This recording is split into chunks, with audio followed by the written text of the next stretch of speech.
السلام علیکم ورحمت الله وبرکاته ومغفرته. محترم ستنه کړی ده چې دغه د اهل صوفیه او چلخانه د شریعت د نظره څخه څنګه ده، او بعضې خلک دا وایي چې څوک د چلخانې ته لویږي اجازه به غواړي ځکه بیا بیریږي.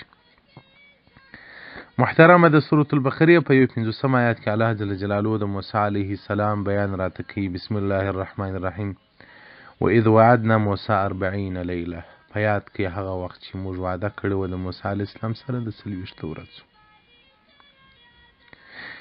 امام قرطبي رحمة الله علیه د دې آیات متعلق وایي وبهذا د دې آیات متعلق اهل صوفیه دلیل نیولی دی پر فضیلت د 40 ورځو باندې چې هغه چلخانه ده. تفسیر قرطبي جلد اول صفحه 369.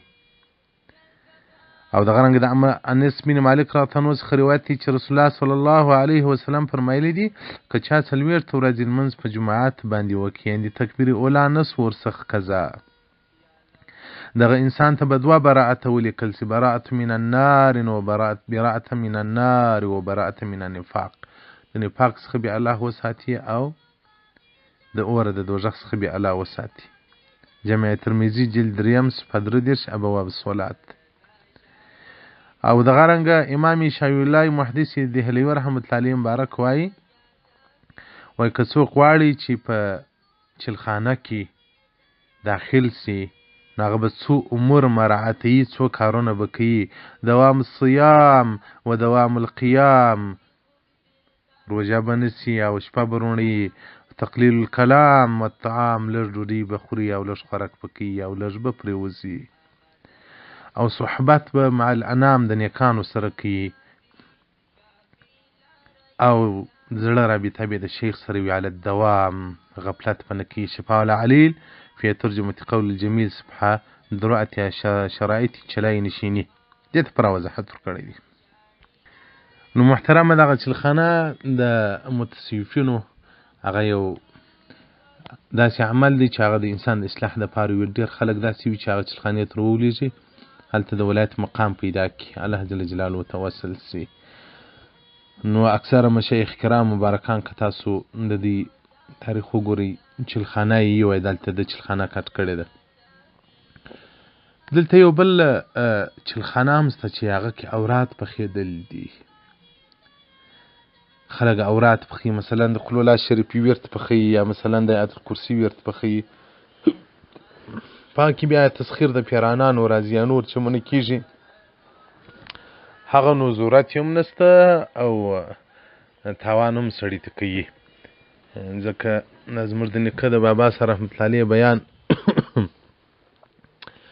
یو څوک کوي، یو عالم و یو ملا ولو ورد الله صمد یې کاوه، نو بابا سره رحمت الله علیه به همیشه ورته ویل چې دا مه کوه، پیرانان څه کوې، الله مخلوق دی، ته د ځان تابع ګرځې، په دې خو دې غاړې بندېږي. نو خو ده وایه ورد پوخ کړي نو بیا به وایي ډېر بیرېدی. نو دی چې به د جمعې په شپه راغلی د بابا سره رحمت الله علیه ځای ته، خانقاه و جومات ته، نو بابا سره رحمت الله علیه وایي نه پرېښوئ، نو چې وبېل دی باره بیت الله هله وځه ځه، خشم به ورته وکړي، درد به ورته وکړي. نو وایي ده بیا ویلي وو چې زه چې دغه بابا سره رحمت الله علیه خشم راته وکړي دغه نه ماته ګټه کوي، بیا څه وخت پیرانان کار نه رالري. نو بیا توبه یې وکښله، بېرته سم سو. نو هغه چې د تسخیر په وجه کې یا د پیرانانو په وجه کې په هغه وجه باندې نو بیا هغه څه اثرات لري. او پاته کومه چلخانه د اولیاء تعالی ده چې هغه یې کوي، هغه خو نو بیا نه پیرانانو څخه بیریږي نه پیرانان کار په لري. البته داسې شته چې څوک عبادت کوي، ډېر عبادت کوي، په دا پیرانانو کې خو مسلمانان شته، هغه راځي د سړي سره صحبت کوي، ناسته ولاړه کوي، کله ځان ښکاره کړي نو باره دی وبېرېږي چې وله دا خو نو دغه چلخانې تاوان راته وکړي. هغه اصل کې هغه الفت و مینه ورسره کوي، او دغه رنګه ملایکې د مؤمن سره محبت و مینه و الفت کوي. نو چلخانه په شریعت کې یو ډېر مهم اصل دی چې له بده مرغه زموږ جامعه زموږ علما اوس له طریقت څخه سره ناشنا شول. نو الله جل جلاله دې ټول علما په طریقت مزین وګرځوي، ځکه دغه لار که علما ځینې غافله سي، هره مسلک و هره لار چې د علماو له لاسه ووځي هغه خرابۍ ته بیا ځي. نو یوازینی اوس چې د تصوف متعلق غږ پورته کړی دي 4-5 ملایان به وي، او حالانکې بیخي په لکاو ملایان شته. نو دا زموږ بدبختي ده چې علما مو د دې عظیم نعمت څخه بې برخې شول. والسلام علیکم ورحمة الله وبرکاته.